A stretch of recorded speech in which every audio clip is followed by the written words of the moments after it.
하나님, 오늘도 우리가 당신의 뜻을 알게 하시고 그 뜻을 온전히 행할 수 있는 능력을 허락하여 주옵소서.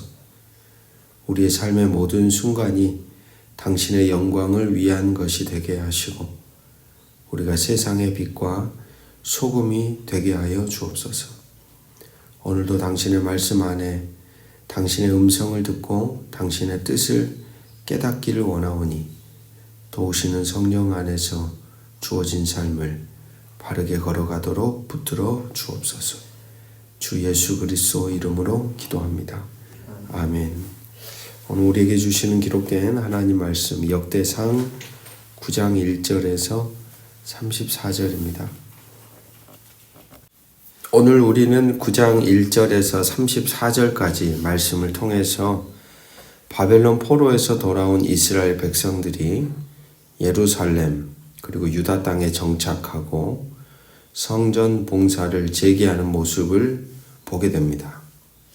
이 말씀은 단순히 누가 어떤 직분을 맡았는지를 나열하는 것을 넘어서서 삶의 모든 영역에서 하나님을 예배하고 섬기는 태도가 얼마나 중요한가를 우리에게 가르쳐 줍니다. 먼저 1절에서 9절 보면 귀한 공동체의 정착 그리고 성전 재건의 시작에 대한 말씀입니다. 바벨론 포로에서 돌아온 이스라엘 백성들이 예루살렘 그리고 유다 땅에 다시 정착하는데 유다와 베냐민 지파를 중심으로 그리고 에브라임 므낫세 지파의 일부가 예루살렘에 거주하기 시작했습니다. 이들은 단순히 땅을 되찾은 것이 아니라 하나님의 성전을 중심으로 신앙 공동체를 재건하는 데 힘씁니다. 예루살렘에 거주하는 제사장, 레위인, 성전 문지기들의 이름이 자세히 기록된 것은 이들이 하나님의 전을 섬기는 데 있어 핵심적인 역할을 했다는 것을 우리에게 강조하죠. 포로 생활 이후에 이스라엘 백성에게 가장 시급하고 중요한 일은 무엇이었을까요? 바로 그들의 정체성을 회복하는 것이었을 겁니다. 그래서 무너진 성전을 재건하고 그 안에 예배를 회복하는 것이었죠. 오늘 우리의 삶에도 오늘 본문과 같은 귀한의 순간들이 있습니다. 죄의 속박에서 벗어나거나 어려움 속에서 회복되어졌을 때 우리도 역시 새로운 삶을 시작하게 되죠. 이때 우리는 무엇보다 하나님과의 관계를 회복하고 우리의 삶의 중심에 바로 이 예배를 두어야 합니다. 우리의 가정, 우리의 직장, 우리의 모든 삶의 터전이 하나님을 예배하는 자리가 될 때 거기로부터 진정한 회복이 시작될 것이기 때문입니다. 10절에서 27절은 제사장, 레위인의 직분과 그에 따른 책임들이 나열됩니다. 성전 봉사를 담당하는 제사장, 레위인, 그리고 성전 문지기들의 구체적인 직분, 책임을 설명하고 있습니다. 이들은 성전에서 예배를 인도하고 성물을 관리하며 하나님의 율법을 백성들에게 가르치는 중요한 역할을 감당합니다. 특별히 문지기들은 아침마다 성전 문을 열고 닫는 일에서부터 성전 재산을 관리하는 일, 그리고 성전의 질서와 안전을 유지하는 데 필수적인 존재들이었습니다. 이들의 역할은 비록 외적으로 화려하지 않을지라도 하나님의 집을 거룩하게 지키고 백성들이 하나님께 나아갈 수 있도록 돕는 매우 귀하고 중요한 사역이었죠. 보통 문지기 하면 우리가 볼 때는 그냥 오늘날로 따지자면 경비를 서는 사람 정도로 이해할 수 있죠.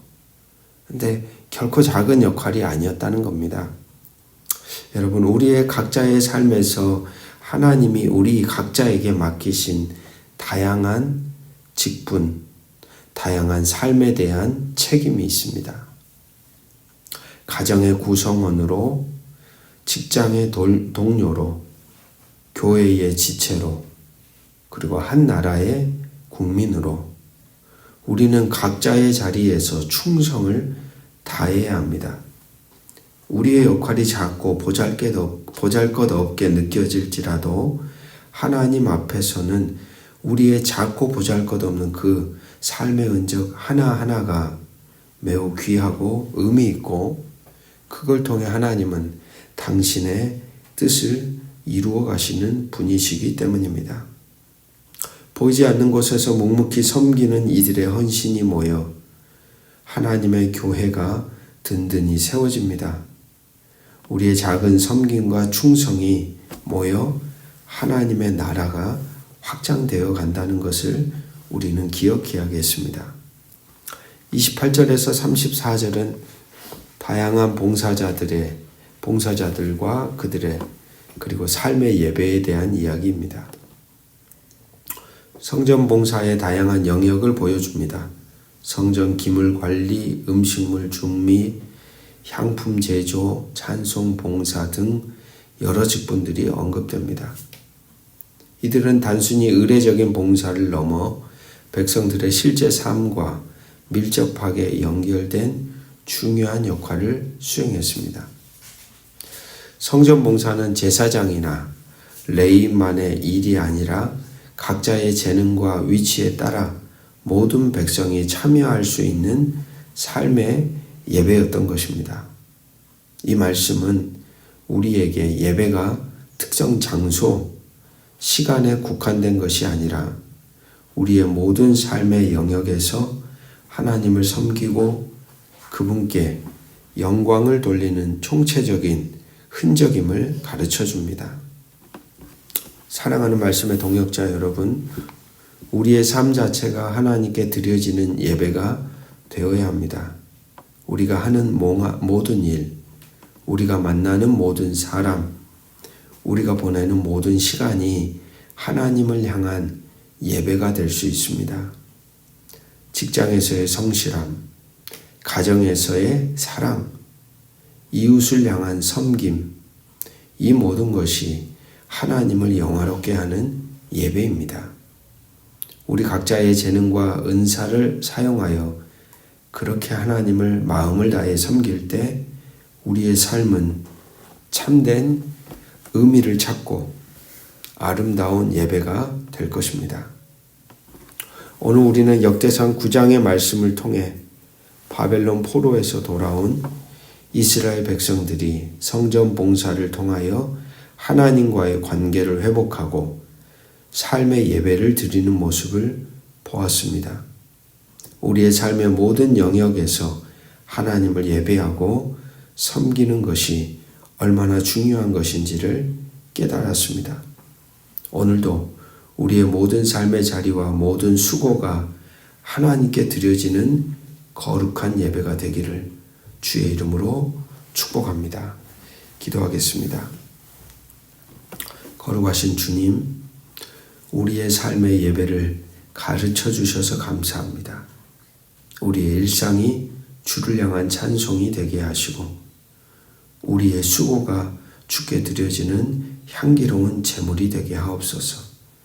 우리에게 맡겨진 작은 역할이라 할지라도 충성된 마음으로 감당하게 하시고 삶의 모든 순간이 주의 영광을 드러내는 통로가 되게 하여 주시옵소서.